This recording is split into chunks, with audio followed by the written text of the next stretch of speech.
हमारा पॉडकास्ट ना suicide and mental health इन सब के ऊपर रहता है कि स्टूडेंट्स अपने आप को कैसे इम्प्रूव कर पाए। एक केस हुआ था ना पुणे में कि एक 22 और 23 years old girl self independent थी, अच्छा कमाती थी, सब कुछ सही था उसकी लाइफ में। बिल्डिंग पे घर देखने के लिए किसी फ्लैट पे गई होगी, वहाँ पे जाके उन्होंने सुसाइड कर लिया। क्या रीज़न था? कहीं ना कहीं इसका रीज़न ऐसा होता है कि आपका बच्चा स्ट्रेस झेल नहीं पाता है, क्योंकि उसको हमेशा से यही बताया गया है कि मार्क्स अच्छे होने चाहिए, मार्क्स अच्छे होने चाहिए। एजुकेशन का कोई सब्स्टिट्यूट नहीं है, ऐसा शिक्षा का कोई विकल्प नहीं है, आपको एजुकेशन करनी चाहिए। बच्चे आजकल नाउ डेज यूथ बोलते हैं कि हाँ ठीक है, सचिन तेंदुलकर भी तो 10th पास था, फिर भी वो अच्छा क्रिकेटर बना है। एंड मार्क जुकरबर्ग के लिए बताते हैं कि उन्होंने भी तो अपना ग्रेजुएशन ड्रॉप किया एंड ऑल। बट आप ये चीज़ देखिए कि जो सक्सेसफुल लोग हुए हैं वो 1% ही इन सब में, उनकी हार्ड वर्क, उनका टैलेंट, सारी चीज़ें उन्होंने लगा दी थी। कोई भी फेलियर अपनी स्टोरी नहीं दिखाता है कि अगर हमने पढ़ाई नहीं की है तो हम यहाँ पे इस तरीके से काम कर रहे हैं। अपने को प्रेशर नहीं लेना किसी चीज़ का। जैसे आपने देखा है कोटा में किस तरीके से सिर्फ अपने पेरेंट्स या फिर सोसाइटी की एक्सपेक्टेशन को पूरा करने के लिए बच्चे सिर्फ आईआईटी में जा रहे हैं और वो नहीं कर पा रहे हैं। एक्चुअली नहीं है, वो उस चीज़ के लिए नहीं बने हैं। आप अगर मछली को पेड़ पे चढ़ने के लिए बोलो, वो नहीं चढ़ पाएगी।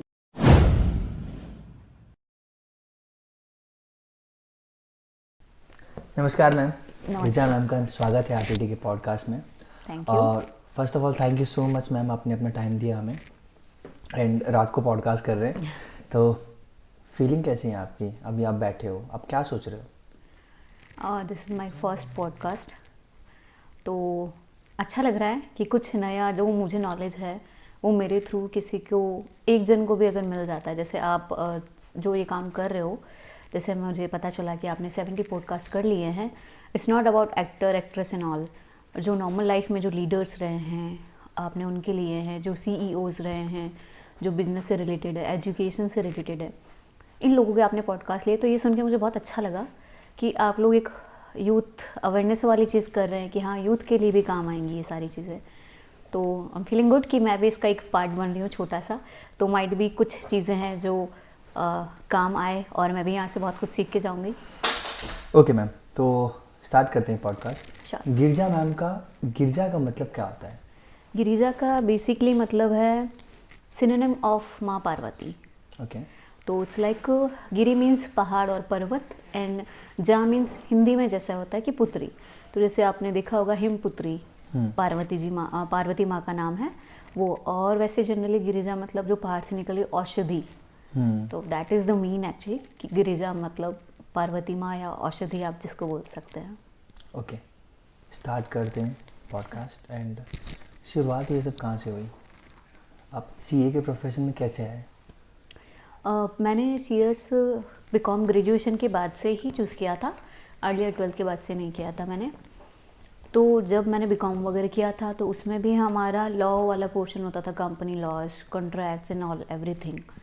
और फिर कुछ ना ऐसा एम्बिशियस थी मैं हमेशा से कि कुछ तो करना है, कि सिर्फ ऐसा नहीं BCom करके रह जाऊँ मैं, कुछ ऐसा प्रोफेशनल डिग्री जैसे बोला जाता है। तो मुझे लगा था कि CA CS वगैरह, और मुझे लॉ में थोड़ा इंटरेस्ट आया था, तो उसके चलते मैंने CS करने का सोचा और फिर आई स्टार्टेड एंड मैं CS हूँ आज। सपोर्ट मिला था स्टार्टिंग में? बिल्कुल, डेफिनेटली सपोर्ट मिला था। पेरेंट्स का, फैमिली का पूरा सपोर्ट था मुझे। मैंने किया भी ये हिंदी मीडियम से था, जो भी BCom तक मेरी ग्रेजुएशन तक जो भी मेरी एजुकेशन है वो सारा हिंदी मीडियम से था। और CS मैंने इंग्लिश मीडियम में लिया।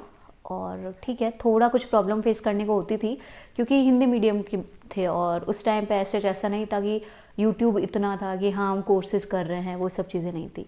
तो खुद से ही मैंने सारी चीज़ें अरेंज करी, क्योंकि BCom में भी कुछ चीज़ें थी जो CS का पार्ट आता था हमारे, तो वो बुक्स और ये बुक्स दोनों मैच करके फिर पढ़ते थे, फिर अंडरस्टैंडिंग पर्पज से होती थी चीज़ें, एंड देन रिमेंबर करना एंड ऑल।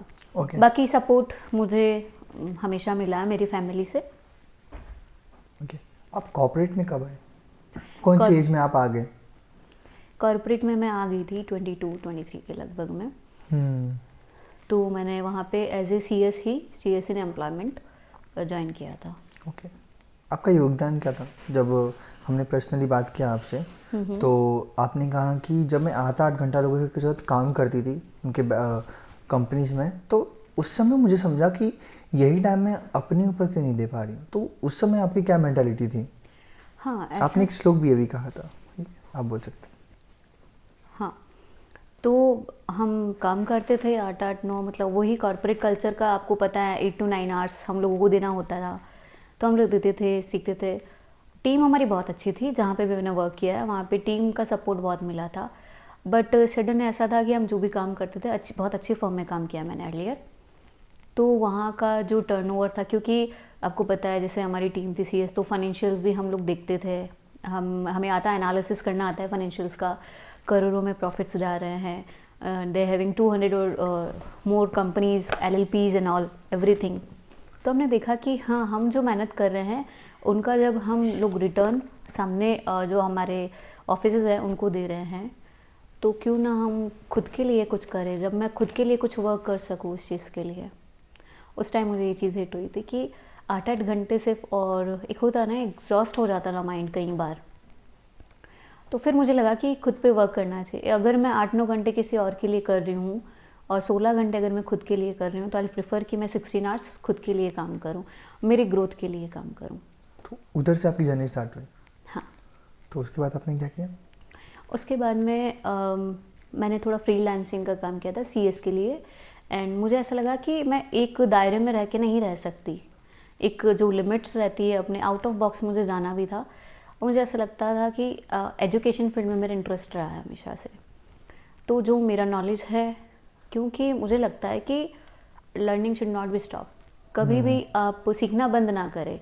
और एजुकेशन एक ऐसा फील्ड है जो आपको हमेशा ग्रोथ और डेवलपमेंट की ओर लेके जाता है। वेदर आप बच्चों को पढ़ा भी रहे हैं तो आप बच्चों से भी बहुत कुछ सीख रहे हैं। आज मैं आपसे भी बहुत कुछ सीख रही हूँ यहाँ पे। जब आप मतलब बेंगलुरु गए थे, ठीक है, अलग अलग स्टेट्स में गए थे, तो पेरेंट्स का रिएक्शन कैसा था?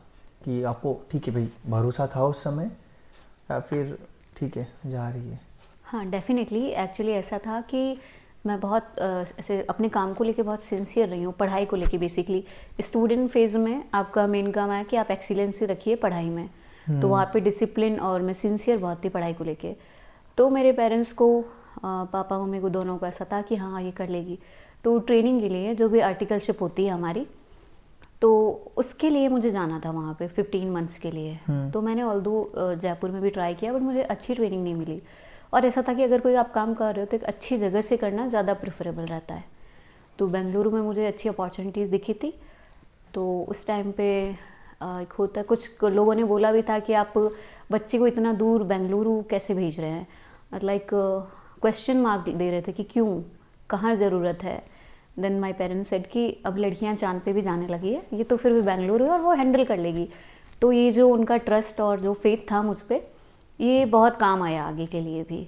तो उनको बहुत भरोसा था, और जब ऐसा भरोसा पेरेंट्स करते हैं अपने बच्चों पे, तो बच्चे भी उस भरोसे को रखते हैं कि हाँ हमें इनकी बात को रखनी है। ओके जी, मुझे एक बात ऐड करना है मैम। ओके, तो बेसिकली अगर मैं ये पूछूं आपसे कि एक जो गरीब घर की बेटी ये सुन रही है, ओके, लड़की ये सुन रही है पॉडकास्ट, तो उसे क्या हेल्प हो सकती है? आपने अपनी जितनी भी जर्नी है, ओके, तो अगर कोई लड़की सुन रही है जिसको CA करना है, तो आप उसको अपनी जर्नी से क्या क्या सिखा सकती हैं?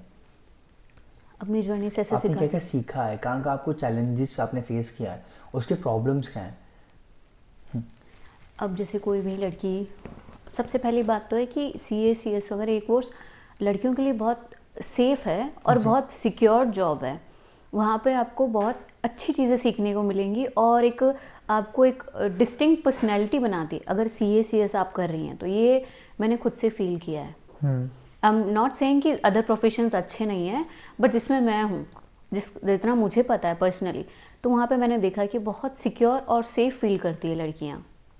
ये चीज़ सबसे अच्छी है। और यहाँ पे आपका काम आता है डिसिप्लिन, बिकॉज इन कोर्सेज में कभी भी रिजर्वेशन सिस्टम नहीं है। आप अगर कैलिबर है, आप में पोटेंशियल है, आप बन जाएंगे इसमें।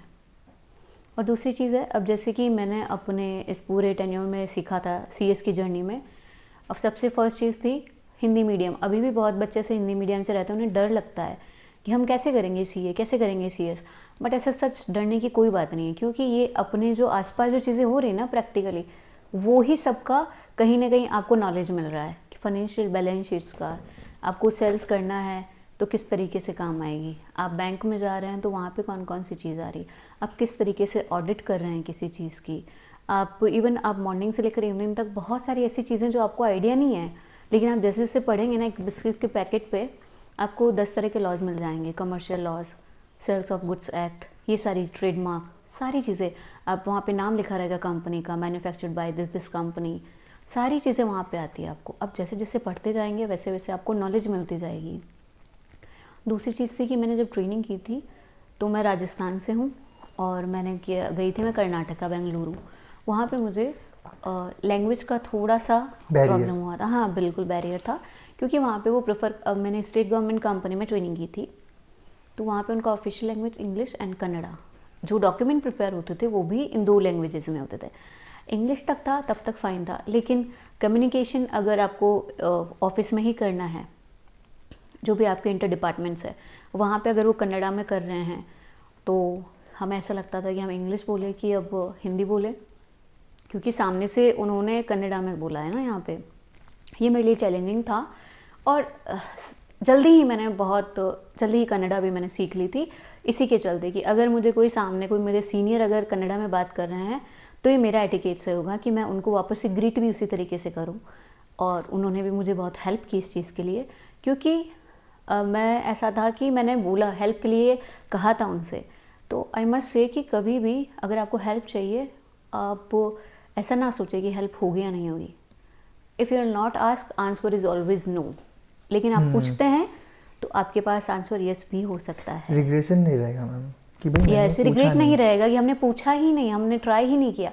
कभी भी मत हिचकिचाइए, आप स्टूडेंट हैं, आपको पूरा राइट है सीखने का और आपके पास वो अपॉर्चुनिटीज़ है, आपको कोई क्वेश्चन नहीं कर सकता, और करता भी है तो करने दीजिए। आप सीख रहे हैं वहाँ पे उस टाइम पे। शिक्षार्थी मीन्स व्हाट, कि आपको जितना शिक्षा, और इट्स नॉट अबाउट ओनली कि बुक का नॉलेज, प्रैक्टिकल नॉलेज भी बहुत काम आता है। एक इंसिडेंट था वहाँ पे जब बेंगलुरु में, जब जैसे कि पानी के कैन वगैरह हम लोग मंगवाते थे तो मैंने उनसे अपने लेफ़्ट हैंड से पैसे दिए थे। ही इज़ द पर्सन जिन्होंने मुझे ये बताया कि मैम पैसे कभी किसी को दे रहे हो आप, मतलब पेमेंट दे रही थी मैं, लेफ़्ट हैंड से दिया। तो ही टॉट मी कि मैम है ना राइट हैंड से दीजिए ना पैसे। तो मैंने बोला ओके। उन्होंने भी मुझे बोला कि आप बाहर से हैं शायद। मैंने बोला जी। तो बोला आप ये भी सीखिएगा। तो ये मुझे बहुत अच्छी चीज़ लगी कि उन्होंने भी मुझे ये चीज़ सिखाई कि हाँ, अगर जैसे उनका कोई रिचुअल जो भी रहता है वो सबका अपना अपना थॉट प्रोसेस होता है। तो फिर मैंने ये भी वहाँ से सीखा कि हाँ ये सही बात बोल रहा है कि किसी को पेमेंट कर रहे हो तो आप राइट हैंड से, जैसे भी उनका जो भी रिचुअल था। इट्स नॉट अबाउट कि अंधविश्वास, ब्लाइंड फेथ वाली चीज़ नहीं, लेकिन मुझे अच्छा लगा कि उन्होंने मुझे ये बताई ये चीज़। आपके जब आप स्टडी करते चीज़ों को, आपने क्या क्या प्रॉब्लम फेस की स्टडी में? सोशल मीडिया का तो ऐसा जब हम स्टडी करते थे तो ऐसा कोई डिस्ट्रैक्शन वाली ज़्यादा चीज़ें थी नहीं, क्योंकि उस टाइम पे नेट फ्री नहीं होता था। तो ये हमारे लिए कहीं ना कहीं प्लस पॉइंट था कि हमने मतलब सोशल मीडिया की तो डिस्ट्रैक्शन तो था ही नहीं हमारा किसी भी तरीके से। और ऑनलाइन कोचिंग्स अवेलेबल नहीं थी उस टाइम पे। तो अगर आपको करनी है तो फिज़िकली जो अवेलेबल है वही आपको कोचिंग्स या फिर जो भी मेंटरशिप है वो आपको लेनी पड़ेंगी। आप थोड़ा नॉलेज दे सकते हैं लॉ के बारे में? या डेफिनेटली। जैसे कि लॉ के लिए कॉर्पोरेट हम लोगों ने जो भी लॉ पढ़ा है सीएस में, इसमें आता है कंपनी। ये लॉ अलग होता है मैम, और वो जो क्रिमिनल लॉ, सिविल लॉ, ये सब सारी चीज़ें अलग होती है। जहाँ पे आप मर्डर या फिर थ्रेफ्ट या फिर आप ये ज़मीन के जो भी मसले चलते हैं, ये सारे लॉज अलग होते हैं। और हमारा जो कॉर्पोरेट से रिलेटेड होता है वो लॉज सारे अलग होते हैं। इट्स लाइक बेसिकली हम लोगों का कंपनी लॉज रहता है कि जिसमें ईच एंड एवरीथिंग कंपनीज़ के लिए, कि कंपनी बनने से लेकर एंड तक, वी कैन से कि जब से बच्चा जन्म लेता है जब तक वो मरता है, वो वैसी ही चीज़ है अपनी, कि कंपनी हम लोग बना रहे हैं और उसके एंड प्रोसेस तक हमारा उसमें पूरा रोल रहेगा। We are the compliance officers. आप प्रोसेस बता सकते हैं? हाँ बिल्कुल, डेफिनेटली। कि कंपनीज अलग अलग टाइप की होती है। मान लीजिए आज आपको बिजनेसेस करना है, अब आप 2 पर्सन हैं, आप पार्टनरशिप में भी जा सकते हैं और आप कंपनी में भी जा सकते हैं। एज वेल एक LLP होता है, लिमिटेड लायबिलिटी पार्टनरशिप। पार्टनरशिप में ऐसा है कि एक अच्छी चीज़ ये भी है कि आप बहुत अच्छे से उसको इनकॉर्पोरेट कर सकते हो, बना सकते हो, एज वेल डिज़ोल्व भी कर सकते हो, बट उसमें आपकी लायबिलिटी बहुत अनलिमिटेड हो जाती है। उसी की जगह पे आप कंपनी बनाते हो, थोड़ा सा लीगल प्रोसीजर रहता है बट आपकी लायबिलिटी लिमिटेड रहेगी, वहाँ पे आपको बहुत ज़्यादा बर्डन नहीं रहेगा। अब इन दोनों का मिक्सचर हमारे लॉ में सबसे अच्छी चीज़ ये देखी है, जो भी हमारा एक्ट है उसने सबके बारे में सोचा है। यहाँ पे LLP में बहुत इजीली आप LLP इनकॉर्पोरेट कर सकते हो, जैसे पार्टनरशिप होता है, और आपकी लायबिलिटी भी, जैसे इसका नाम ही लिमिटेड लायबिलिटी पार्टनरशिप रहा है, तो आप 2 जन की पार्टनरशिप के चलते LLP का इनकॉर्पोरेशन कर सकते हो। बहुत ज़्यादा लीगल प्रोसीजर्स भी नहीं है।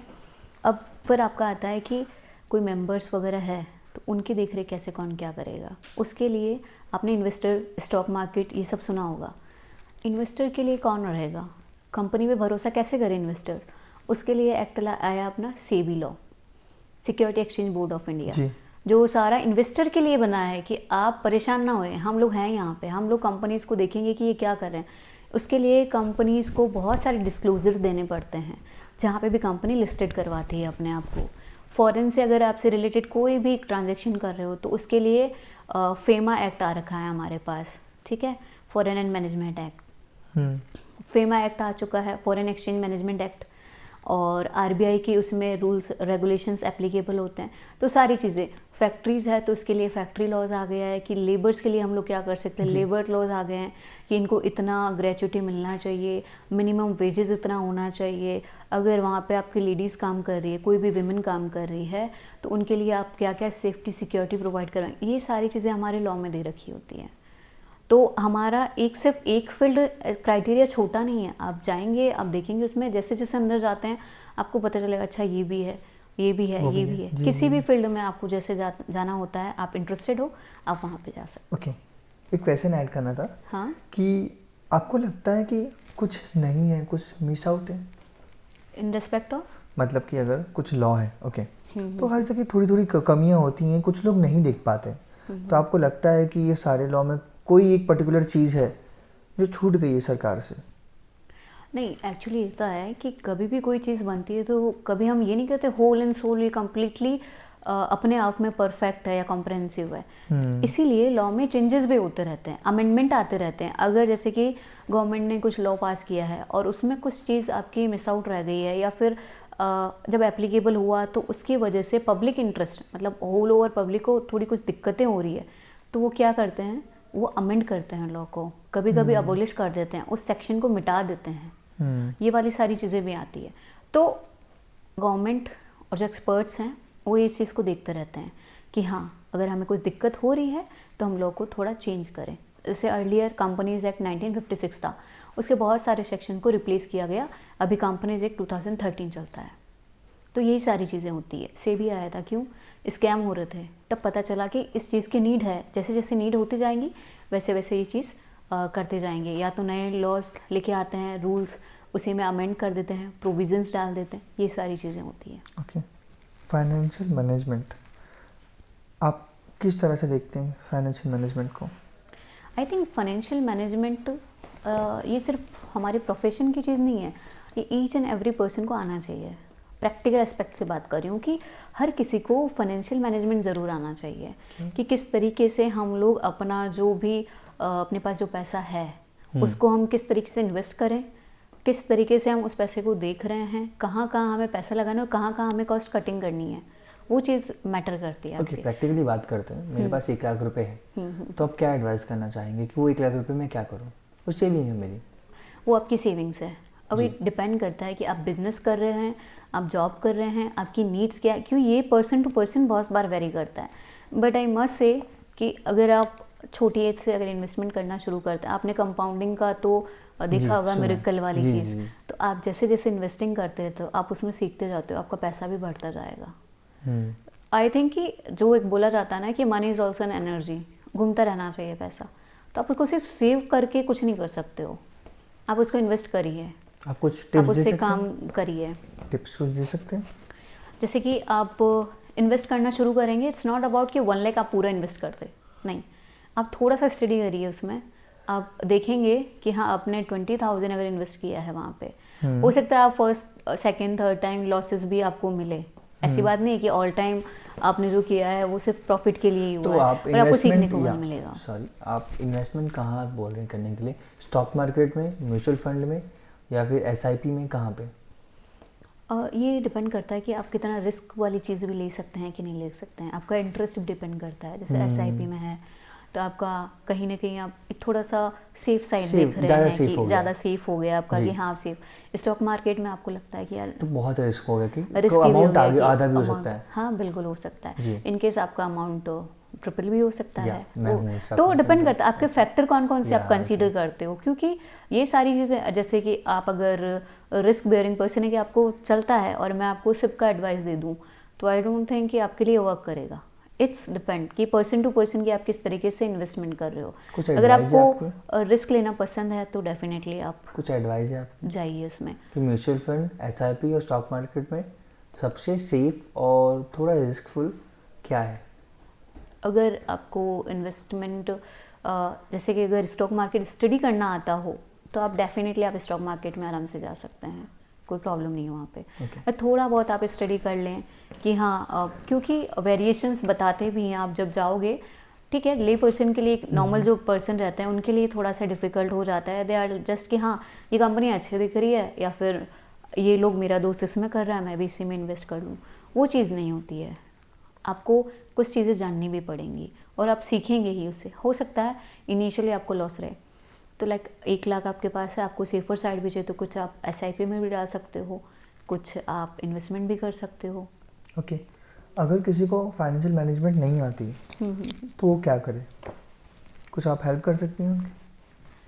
फाइनेंशियल मैनेजमेंट देखिए ये एक ऐसी चीज़ है ना जो आपको, इट्स नॉट अबाउट कि स्टॉक मार्केट में आपको इन्वेस्ट करना है या कुछ भी, आप हर फील्ड में सीख सकते हैं। जैसे कि आपने अपनी मदर को भी देखा होगा, मम्मी को देखा होगा बहुत बार कि अगर उनके पास पैसे कम भी हैं तो किस तरीके से घर को हैंडल कर लेती हैं। पापा को भी देखा होगा, इन केस अगर बहुत से जनों को आपने ऐसा देखा होगा कि कम पैसों के होते हुए वो सारी चीज़ें मैनेज करे। तो ये भी एक छोटे लेवल पे क्या हो गया, फाइनेंशियल मैनेजमेंट ही तो हुआ है।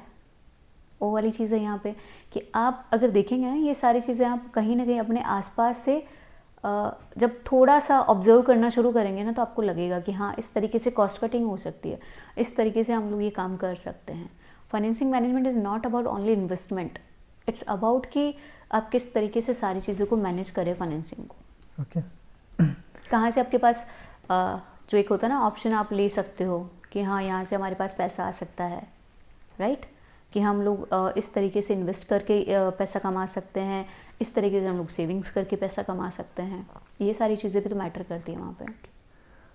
मुझे एक छोटा सा क्वेश्चन और ऐड करना है कि बेसिकली अगर एक लड़की है वो घर से बाहर जा रही है, ओके, और मतलब बाहर जाके पढ़ाई करना है उसे, वो 1 साल या 2 साल जो भी उसका टाइम हो, तो उसे किस किस बातों का ध्यान रखना चाहिए? आपने कहा था, मुझे जस्ट ऐसे ऐड ऑन करना था कि उसे सराउंडिंग पता रहना चाहिए, उसे अपना एरिया कौन सा है, बस स्टॉप्स कौन से यहाँ पे पड़ रहे हैं, तो आप पूरा अच्छे से समझाइए कि उसे क्या क्या चीज़ें पता होनी चाहिए, और आपने कुछ गलतियाँ की हों तो वो भी ऐड ऑन कर दीजिए। श्योर।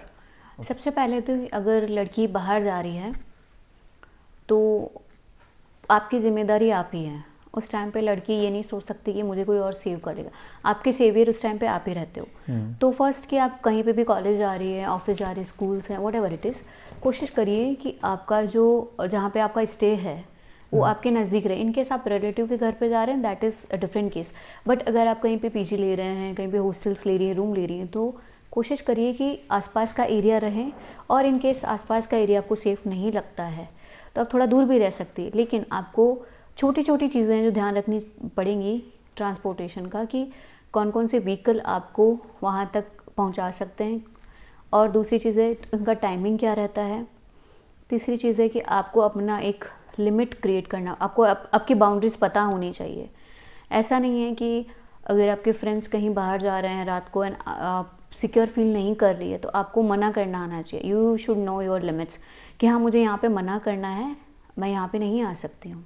ये चीज़ें आपको पता रखनी चाहिए। वहाँ पे आपको सराउंडिंग्स का पता रहना चाहिए, आपको लैंडमार्क्स पता होने चाहिए। ऑलवेज़ आप गूगल मैप के भरोसे, फ़ोन्स के भरोसे नहीं रह सकते। आपके कुछ उस शहर में अगर आप नए हैं, आपके अगर दोस्त बन रहे हैं, तो आपको ये पता होना चाहिए कि इन दोस्तों के साथ मैं ये दोस्त हमारे भरोसे करने लायक है कि नहीं है। ऐसे कुछ फ्रेंड्स, ऐसे रिलेटिव्स जिनका नंबर आपको हमेशा याद रहना चाहिए, जो लोकलाइट है वहाँ के, उन लोगों के नंबर आपको याद रहने चाहिए। ये बेसिक सी चीज़ें, छोटी छोटी चीज़ें जो आपको बहुत हेल्प करती है। आप कहीं किसी से एड्रेस पूछ रही हैं, एक दिन से ना पूछ के आप 2 और 3 से और कंफर्म करें, ये हमेशा ध्यान रखना चाहिए। आप किसी पे अंधा भरोसा ना करें। ये मेरे पापा की और भैया की एडवाइस थी कि आप जब भी कभी बाहर जा रहे हो, इस तरीके से भरोसा ना करें कि हाँ ये हमेशा सही ही रहेगा। आप अपने लेवल पे, हाँ डेफिनेटली बता सकती हैं? हाँ, आप अपने लेवल पे एक बार ये ज़रूर श्योर करें कि हाँ ये चीज़ें सही है कि नहीं है। तो इस इंसिडेंट्स के लिए बताऊंगी। एक बार मैंने किसी से कोई एड्रेस, किसी शॉप का एड्रेस पूछा था, देन उन पर्सन ने बताया कि हाँ लेफ़्ट में जाके वहाँ पे ये चीज़ है। Okay no problem, it's about 1 kilometre. And वहाँ पे मुझे कोई ट्रांसपोर्टेशन की कोई ऐसा व्हीकल मिल नहीं रहा था, ऑटो, बसेस, नथिंग। सो मैं गई एंड सडनली मुझे ऐसा लगा कि मेरा कोई पीछा कर रहा है। तो फर्स्टली मैंने इग्नोर किया इस चीज़ को। ये भी गलत बात है कि आपको कुछ इंट्यूशंस अगर मिल रहे हैं, कुछ आपको साइन मिल रहे हैं, उसको इग्नोर ना करें। ये चीज़ थी। फिर मैंने दोबारा देखा तो भी मुझे लगा कि हाँ, तो फिर मेरे ऐसे माइंड में आया कि मैं यही एड्रेस किसी और से पूछूं। तो और फिर जो दूसरे जन थे, मैंने आगे जाके वही एड्रेस पूछा, तो उन्होंने मुझे अलग एड्रेस बताया था। तो यहाँ से मैंने सीखा कि हाँ एटलीस्ट आपको 2 to 3 टाइम्स कंफर्म करनी चाहिए चीज़ें। आप सिर्फ एक बार किसी के भरोसे पे नहीं चल सकते हो। एंड मैं गर्ल्स को ये एडवाइस बिल्कुल कहना चाहूँगी कि आपको फ्रैंकनेस एंड वल्गैरिटी में एक थिन लाइन होती है, उसको डिफ्रेंशिएट करना ज़रूर आना चाहिए। हमारा पॉडकास्ट ना सुसाइड एंड मेंटल हेल्थ इन सब के ऊपर रहता है कि स्टूडेंट्स अपने आप को कैसे इम्प्रूव कर पाएँ। तो नेक्स्ट क्वेश्चन मेरे उसके ऊपर ही है कि जो पेरेंट्स होते हैं वो मार्क्स के ऊपर जज करते हैं अपने बच्चे को। जब वो छोटा सा रहता है तो उसे जूनियर सीनियर में जाना है तो सर हर चीज़ रट्टा करवाते हैं कि जो सामने वाला है उससे ऊपर चला जाए मेरा बेटा, उनके बचपन को छीन लेते हैं। तो आपको क्या कहना है कि मार्क्स एक बच्चे और एक पेरेंट्स के बीच में क्या होता है, क्या इम्पोर्टेंस है? देखिए यहाँ पे 2 पर्सपेक्टिव आ सकते हैं। वैसे मैं इस चीज़ के फेवर में बिल्कुल नहीं हूँ कि आप कंपैरिजन कर रहे हो बच्चे का, या सिर्फ उसको एक मशीन बना रहे हो कि नहीं आपको फर्स्ट ही आना है, आपको सेकंड रैंक ही लाना है। It's not about like that. बिल्कुल ये हमें चीज़ों को कि पेरेंट्स अगर प्रेशराइज कर रहे हैं तो इसको हम लोग नॉर्मलाइज करें, नहीं, इसको बंद कर देना चाहिए कि नहीं आपको मार्क्स हाईएस्ट लाने ही पड़ेंगे। हाँ बच्चे को डिसिप्लिन सिखाइए, आप हार्ड वर्किंग बनाइए उनको कि हाँ कि वो अच्छी मेहनत करे, लेकिन फिर भी मार्क्स नहीं आ रहे हैं तो इसमें उनका कोई फॉल्ट नहीं है। और हर बच्चा ऐसा नहीं है कि मार्क्स के लिए ही बना है।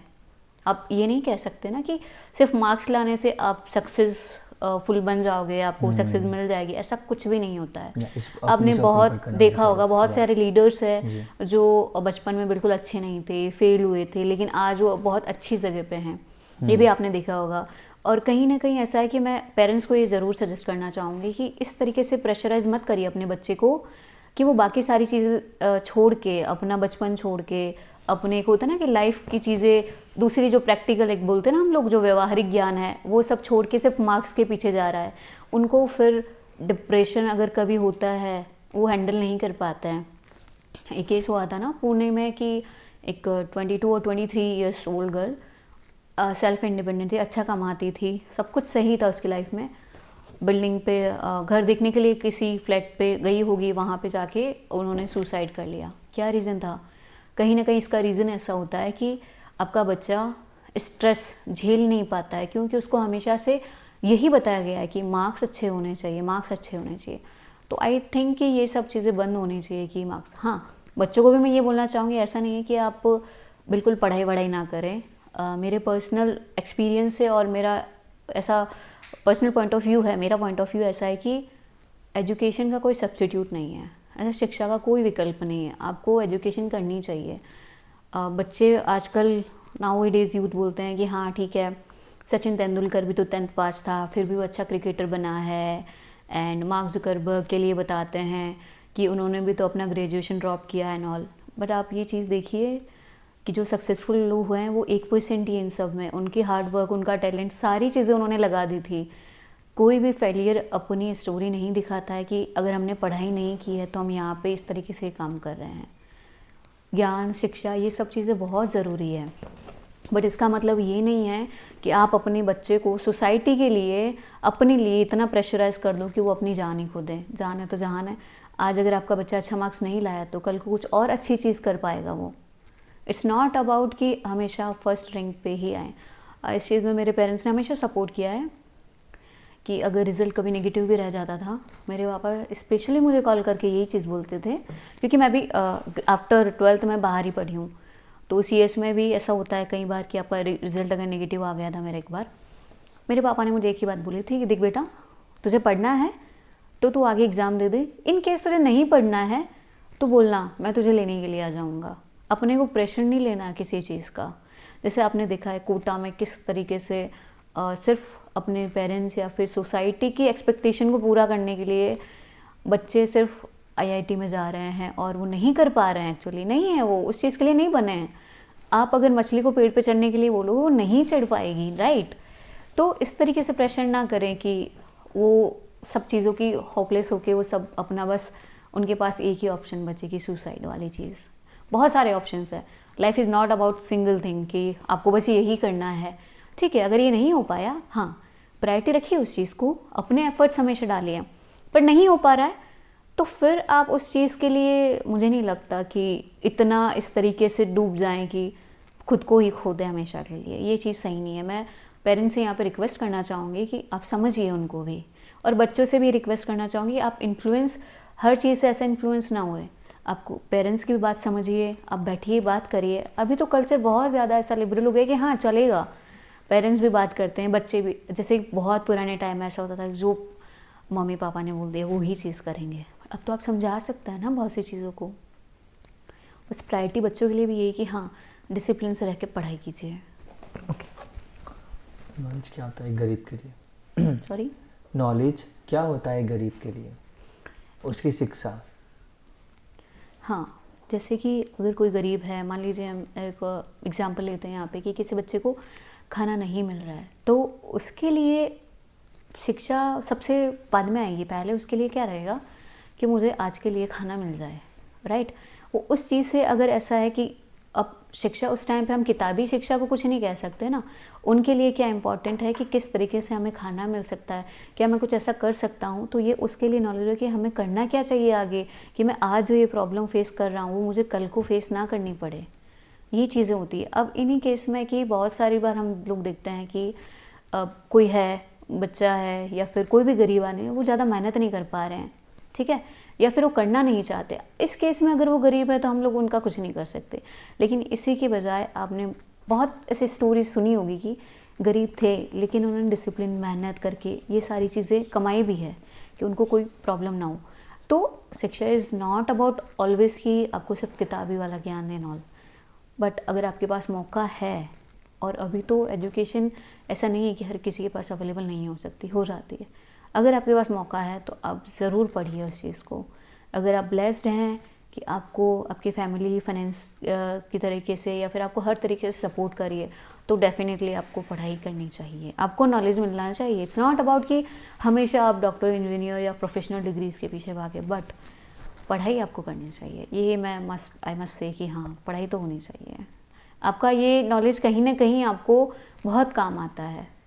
ओके, नाउ UPSC है, एक CA बनने के लिए क्या क्या हेल्प कर सकता है अगर किसी को CA बनना है तो? UPSC एक्चुअली एक जैसे कि गुरुकुल है ये जी। तो पूरा कॉम्प्रहेंसिव आपको एक माहौल, एक एनवायरनमेंट, पढ़ाई, सारी चीज़ें प्रोवाइड करवाता है ये। जैसे कि यहाँ पे बॉयज़ गर्ल्स सब लोग आते हैं एक गुरुकुल के नाते। जैसे अपने एंशियंट टाइम में ऐसा होता था, गुरुकुल का एक टाइम फिक्स होता था, ठीक है, नेचुरल इन्वायरमेंट होता था, कोई भी पॉल्यूशन, सब कुछ भी नहीं है ऐसा, कम्प्लीटली पॉल्यूशन फ्री हो रहा है वहाँ पे। यहाँ पे इस गुरुकुल में सारी चीज़ें टाइम वाली बेस्ड है कि हाँ आपको मॉर्निंग में 6 बजे उठना है। यहाँ पे खुद का मंदिर भी है, जैसे कि गुरुकुल में होता था जहाँ पे प्रार्थना वगैरह होती, तो बच्चे यहाँ पे 6 बजे उठना, जॉगिंग और सारी फैसिलिटी प्रोवाइड करवा रखी है। यहाँ पे योगा रूम्स है और साइकिलिंग करने के लिए साइकिल्स है, ग्राउंड्स है खेलने के लिए, जिम प्रोवाइड करवा रखी है। तो बच्चे को जो भी चाहे, जिस चीज़ में उनका इंटरेस्ट है, अगर वो मेडिटेशन करना चाहे तो उसके लिए भी है, सब चीज़ें अवेलेबल है यहाँ पे। 6 बजे उठते हैं, उसके बाद में वही सारी जो उनको इंटरेस्ट है, लाइक कोई साइकिलिंग में इंटरेस्ट है, वो साइकिल कर रहा है, फिर आप आधा घंटा करके आप फ्रेशन अप होके नहा धो के आप जाइए मंदिर जाइए, फिर आपका जो ब्रेकफास्ट का टाइम है वो आपका फ़िक्स है। उसके बाद में आपकी क्लासेस जो है उनका शेड्यूल फिक्स कर रखा है कि हाँ 8 से 1 बजे तक आपकी क्लासेस रखी जाएंगी, और फिर आपको 1 घंटे का जो लंच टेन्योर है वो सारी चीज़ें दी जाएंगी। और सबसे अच्छी चीज़ यहाँ पे ये है कि बच्चा अगर घर से बाहर रह रहा है तो पेरेंट्स का कंसर्न रहता है, लड़कियों के लिए तो और भी ज़्यादा रहता है सेफ्टी का, और दूसरा है फूड का, कि बच्चा घर से बाहर रह के जो एक होता है ना होमली फूड, उसको बहुत मिस करेगा।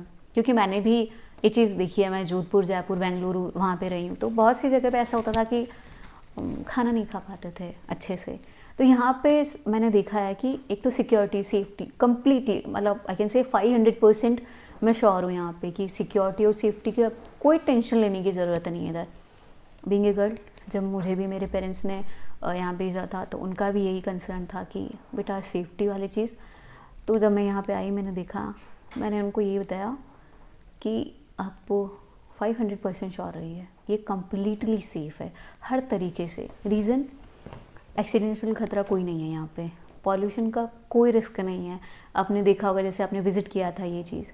दूसरा है ऑर्गेनिक फूड, ये सारी चीज़ें हर कहीं पे नहीं मिलती है आपको। ये एक जो होता है ना कि हम लोगों को पढ़ाई के लिए माहौल कैसा चाहिए, बहुत पीसफुल माहौल है यहाँ पे, शांति है, सब कुछ है यहाँ पे।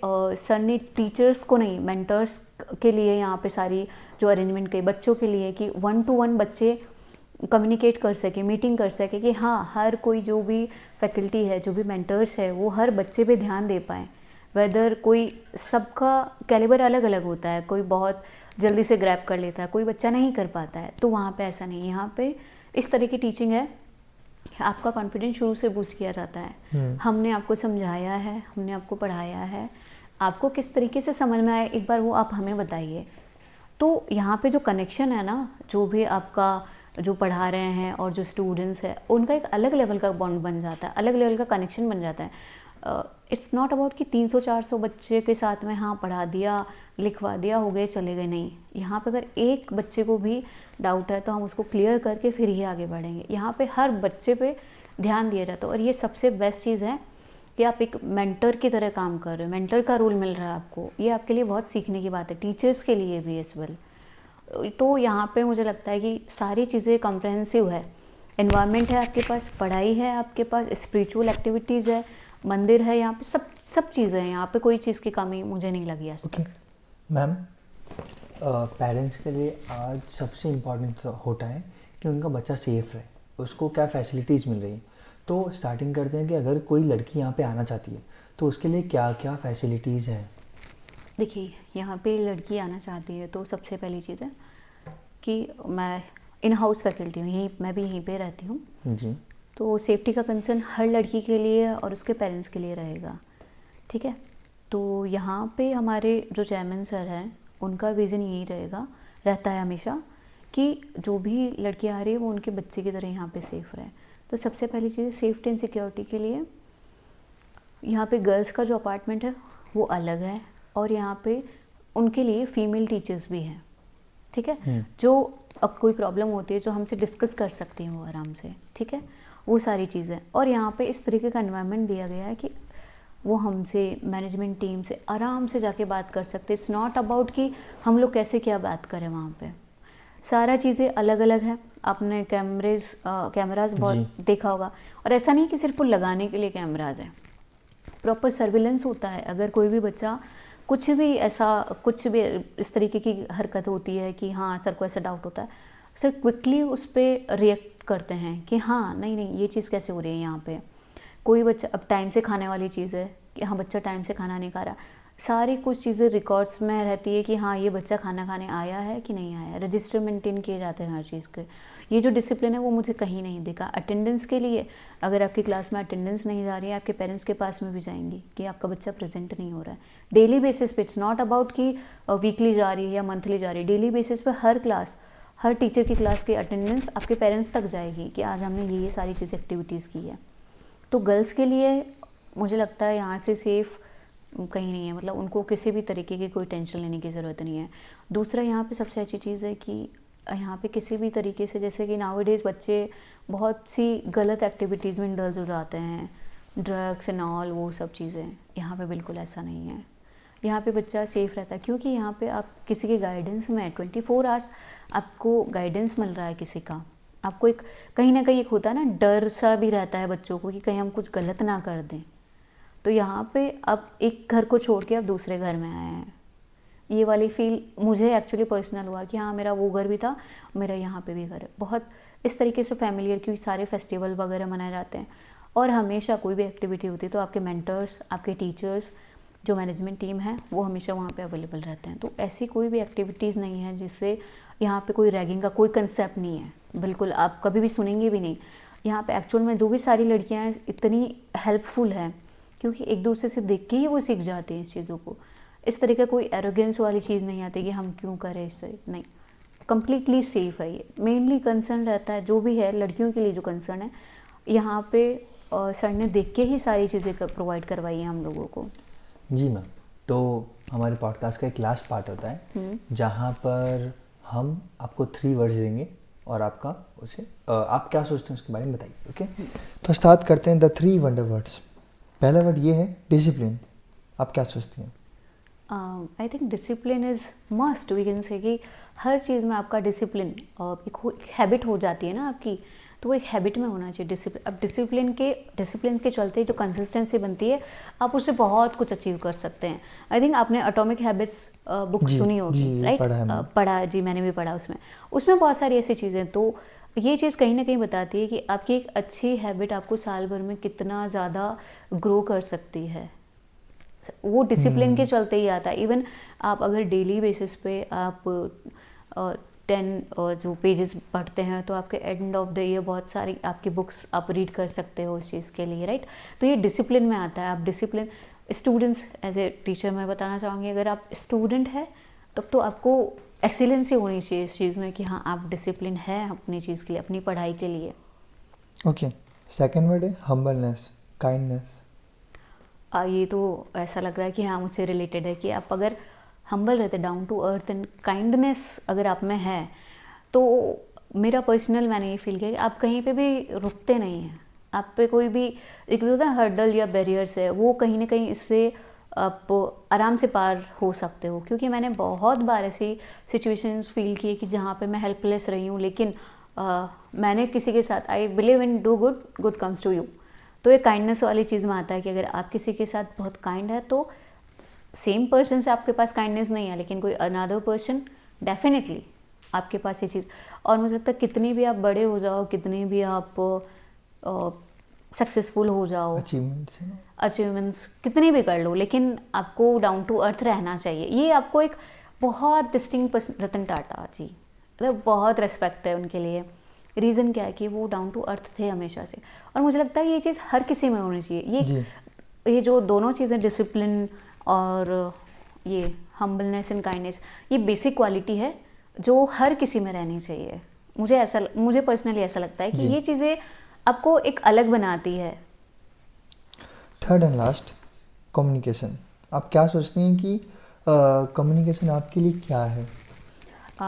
कम्युनिकेशन इज़ द की actually for me, for success, for everything. I think कि आज के टाइम पे आप देख रहे हैं ना कि आप फ्रेंड्स के बीच में कंपटीशन वाली चीज़ आ जाती है, एम्प्लॉयर के बीच में, या फिर कलीग्स के बीच में, इवन फैमिलीज़ में भी बहुत सारे ऐसे रिलेशंस होते हैं जहाँ पे आप कम्युनिकेशन अगर नहीं कर रहे हो तो वहाँ पे चीज़ें बिगड़ना शुरू हो जाती है। तो मुझे लगता है अंडरस्टैंडिंग के लेवल के लिए आप समझा सकते हैं? हाँ, डेफिनेटली, श्योर। फैमिली में कैसे कम्युनिकेशन यूज होती है? बहुत बार ऐसा होता था कि कम्युनिकेशन गैप हो जाता है आपके बीच में, लाइक ब्रदर मैंने अगर बात नहीं की इन केस, ठीक है, और उनको किसी चीज़ का बुरा लगे, उन्होंने मुझे बताया नहीं और आई कुडंट अंडरस्टैंड, मान लीजिए मैं वो चीज़ समझ नहीं पाई, तो मुझे ऐसा लगता है अगर मेरे भैया मुझे आके बोल देते हैं कि मुझे तेरी ये बात अच्छी नहीं लगी, तो आई कैन एक्सप्लेन कि अच्छा मैंने इस चीज़ पे ध्यान नहीं दिया, आई एम सो सॉरी। और इसी जगह पे अगर मेरे भैया सोचे कि अच्छा यार इसने ऐसे कैसे कर दिया, लाइक एम्प्लॉय के बीच में भी ऐसा हो जाता है बहुत बार कि मिसअंडरस्टैंडिंग क्रिएट्स हो जाती है। आई थिंक आप जब तक बात नहीं करोगे, आप कम्युनिकेट नहीं करोगे अपनी बात को, और कम्युनिकेशन के साथ साथ में ये भी है कि आप उनको वो कन्वे कर पाए जो आप सोचते हैं एक्चुअली. इट्स नॉट अबाउट कि बात कह दिया और निकल गया. Communication is the key, but when you are communicating the tone is also very important thing, कि आप किस टोन में बात कर रहे हैं. ये चीज़ें आपको आनी चाहिए कि हाँ आप कम्युनिकेट कर रहे हैं, लेकिन आपका टोन किस तरीके से बात, आप अगर बहुत एग्रेसिव होकर बात कर रहे हैं और फिर आपको लगता है कि आपने तो कम्युनिकेट कर दिया, इट विल नॉट वर्क. ये आपको हो सकता है कि इसका बहुत रिवर्स और नेगेटिव इम्पैक्ट पड़े आप पे. जबकि इसी बजाय आप, जैसे कि इसको हम लोग एड ऑन करते हैं, जैसे कि काइंडनेस या उस वर्ड्स के साथ में आप, उस टोन के साथ में आप बात करेंगे तो definitely you will understand the thing कि हाँ ऐसा चीज़ हो सकती थी. एटलीस्ट मुझे लगता है कि ये चीज़ें बहुत वर्क करती है आपकी प्रोफेशनल और पर्सनल लाइफ को मैनेज करने के लिए. क्योंकि मैंने कॉर्पोरेट में भी वर्क किया है, एकेडमी में भी किया है, सब चीज़ों में मैंने ये चीज़ें देखी है और ट्राई की है कि जब भी मैं कम्युनिकेट करती हूँ आई ट्राई कि सामने वाले मेरी बात को अच्छे से समझ पाए और मैं अपना टोन, अपनी जो स्किल्स है उसको इस तरीके से मैनेज कर पाऊँ. और ये सारी चीज़ें ना आप, जब मैं स्टूडेंट लेवल पे थी ना तब से मैं ये सीखते आ रही हूँ. और मुझे किसी और जन की अच्छी बात लग जाती, जैसे कि अगर मुझे आपका तरीका चल कि इस तरीके से मैं अपनी बात कन्वे कर सकती हूँ, आई ग्रैब इट. ये मैं जनरली ऐसा चाहती हूँ कि हर स्टूडेंट में ये चीज़ हो कि वो ग्रैब करें उन चीज़ों को जो उन्हें इफ़ेक्ट कर रही हो, जो उनको लगे. और स्टूडेंट्स ऐसा कि ना ऑब्जर्वेशन पावर होनी चाहिए उनमें, कि हाँ वो ये चीज़ समझ पाए कि हाँ ये चीज़ हमें करनी है और ये चीज़ हमें नहीं करनी है जी. दोनों चीज़ें इक्वल इम्पॉर्टेंट है. अगर आपको किसी ने किसी से रूड बात किया, इट्स नॉट, नहीं ऐसा मुझे नहीं करना है. किसी ने, आप सिर्फ ऐसा नहीं, अगर सिर्फ अपनी ही गलतियों से सीखोगे ना आपकी लाइफ बहुत कम पड़ जाएगी, राइट. आपको दूसरों की गलतियों से और दूसरों की एक्सीलेंस से भी चीज़ें सीखनी चाहिए. कि अब जैसे हमारे उत्तम प्रकाश अग्रवाल सर है, तो उनसे हमने बहुत कुछ सीखा है. उनका लीडरशिप अल्टीमेट लेवल का है, उनका कम्युनिकेशन स्किल्स बहुत अलग लेवल के हैं.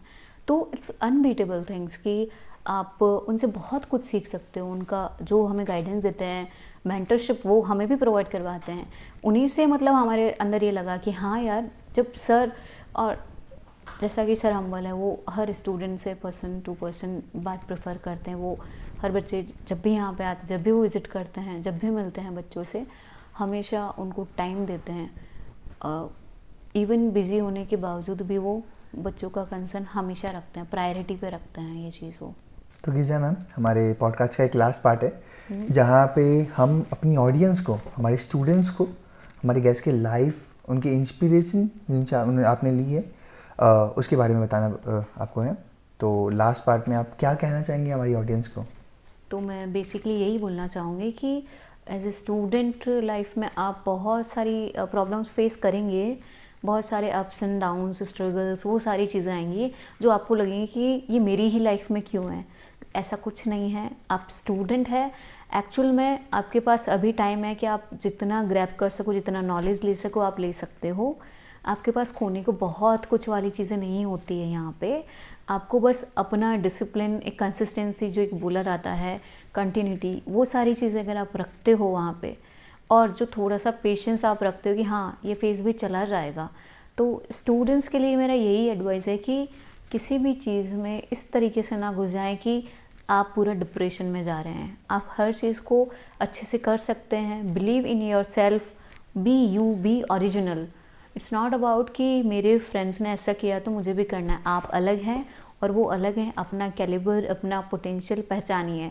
सब में बहुत कुछ ऐसी चीज़ें होती है जो यूनिक होती है, स्पेशलिटीज़ होती है कुछ कुछ चीज़ों की. तो वो चीज़ जानिए और कभी भी खुद को इस तरीके से कंपेयर ना करें. इंस्पायर होइए, लेकिन कंपैरिजन के चलते कभी भी कुछ भी ऐसा मत करिए जिससे आपको आगे जाके बहुत सारा क्या बोलते हैं, हायर जो प्राइस पे करनी पड़े. It's not about money, it's about piece. आपकी जान, जो आपकी ज़िंदगी है, जो इतना मतलब मुश्किल से मिलती है बहुत से लोगों को, आपके पास है, उसका सही से यूटिलाइज़ करिए. यहाँ पे मैं पेरेंट्स से भी रिक्वेस्ट करूँगी, एज वेल टीचर से भी, क्योंकि एक स्टूडेंट की लाइफ को बनाने के लिए उन दोनों का बहुत बड़ा योगदान, इवन मुझे लगता है उन दो का ही कंट्रीब्यूशन रहता है, फैमिली, पेरेंट्स एंड जो टीचर्स हैं उनका. तो आई मस्ट से कि सोसाइटी के चलते इस तरीके से कभी भी बच्चे पे प्रेशराइज ना करें, इतना प्रेशर ना डालें कि वो सिर्फ मार्क्स बेसिस पे रह जाएं। नॉलेज मिलेगा, गेन होगा, उनको बहुत कुछ चीज़ें सीखेंगे, वो ज़्यादा इम्पॉर्टेंट है रेदर देन ओनली मार्क्स। और दूसरा मैं टीचर से भी बोलना चाहूँगी कि सिर्फ पढ़ाना नहीं होता है, बच्चों को समझना और समझाना दोनों चीज़ें इम्पॉर्टेंट होती है। इस तरीके से आज के टाइम में कनेक्शन बनाइए कि बच्चा आपसे आके खुद बोल सके, अपनी वीकनेस बता सके कि मैम सर जो भी हैं आपके टीचर्स हैं आपसे बात कर पाएँ। तो टीचर से भी रिक्वेस्ट है मेरी कि इस तरीके से नहीं कि आप सिर्फ स्ट्रिक्ट रहें उनके साथ, बच्चों के साथ कनेक्शन होना बहुत ज़रूरी, क्योंकि बच्चे हैं तो ही टीचर्स हैं, अगर स्टूडेंट्स नहीं हैं तो टीचर्स नहीं होंगे। एंड आई बिलीव कि हम स्टूडेंट्स में भी टीचर्स होते हैं और टीचर्स में भी स्टूडेंट होते हैं, क्योंकि हम भी बच्चों से हमेशा कुछ ना कुछ नया सीखते रहते हैं। टीचर प्रोफेशन एक इस तरीके का है कि आप हमेशा यंग फील करते हो, बच्चों का जो थॉट प्रोसेस है वो आपको बहुत कुछ सिखाता है। तो हमेशा कोशिश करिए कि ऐसा रिलेशन रहे, ऐसा कनेक्शन रहे कि बच्चे हमेशा आपके साथ में चीज़ें शेयर कर पाएँ, अपनी प्रॉब्लम्स बता पाएँ, और आपको हमेशा उन्हें मोटिवेट करना है। तो मैं यही बोलना चाहूँगी कि सब तरीके से आप अगर देखते हैं तो प्रॉब्लम का सॉल्यूशन हमेशा रहेगा, बट सुसाइड करना, डिप्रेशन में जाना, ये ऑप्शंस मुझे नहीं लगता कि जो हम वैलिडेट कर सकें या जस्टिफाई कर सकें कि मार्क्स कम आ गए तो उन्होंने सुसाइड कर ली। ये किसी भी तरीके से जस्टिफिकेशन नहीं है हमारे आंसर का कि क्यों, क्योंकि वो सोसाइटी की नज़रों में या फिर एक स्टैंडर्ड पे अब वो नहीं उतर पाए, खरे नहीं उतर पाए वहाँ पे। तो आई थिंक ये स्टैंडर्ड हम लोगों को मिलजुल के ही डिबार करना पड़ेगा, हटाना पड़ेगा सिर्फ मार्क्स वाली चीज़ को लेके। क्योंकि यहाँ पे कि आप एजुकेशन, नॉलेज, इन सब चीज़ों को प्रेफरेंस दीजिए। सक्सेस का डेफिनेशन कभी भी फर्स्ट आना, कभी भी बहुत सारा पैसा कमाना नहीं रहा है। सक्सेस का हर पर्सन के लिए अलग अलग डेफिनेशन रहा है। आपने देखा होगा कोई कम पैसों में भी बहुत खुश रह रहा है, कोई बहुत पैसों में भी डिप्रेस हो रहा है। किसी के पास फैमिली है तो उसके पास सब कुछ है, किसी के पास उनकी डिग्री है, कोई वर्कहॉलिक है, उसको बहुत काम करना अच्छा लगा है।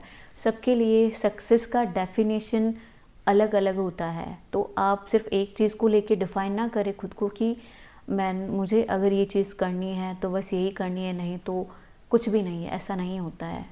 ज़िंदगी बहुत बड़ी है, बहुत सारी चीज़ें आएंगी, बहुत ऑप्शंस आएंगे। By profession I am company secretary.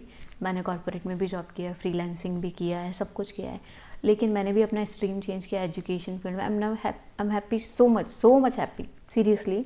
मैं बहुत खुश हूँ इस चीज़ को लेके कि मैं इस प्रोफेशन में आई हूँ।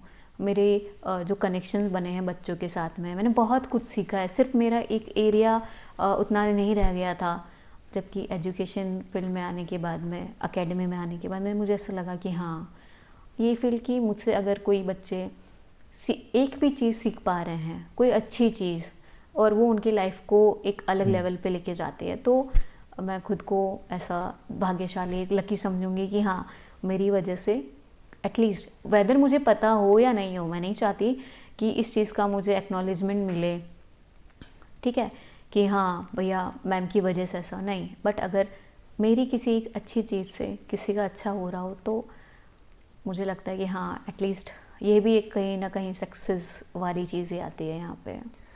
तो thank you so much Richa ma'am, आपने मुझे इतना हमारी टीम को अपना टाइम दिया। एंड पॉडकास्ट यहीं एंड होता है। थैंक यू सो मच, और don't forget to subscribe our channel, और ऐसे बने रहिए हमारे साथ, और पॉडकास्ट करते रहेंगे, आप लोगों को और चीज़ें सिखाते रहेंगे। धन्यवाद, जय हिंद। मैं भी आपका थैंक यू बोलना चाहूँगी, एंड आई अप्रिशिएट कि आप जो काम कर रहे हैं, सारे यूथ को जो इस तरीके से अवेयरनेस दे रहे हैं, अवेयरनेस फैला रहे हैं। आई मस्ट से कि keep going, just do it, all the best for your future, for your work, everything, and definitely आप बहुत ज़्यादा अच्छा काम कर रहे हैं। Thank you so much. Thank you so much.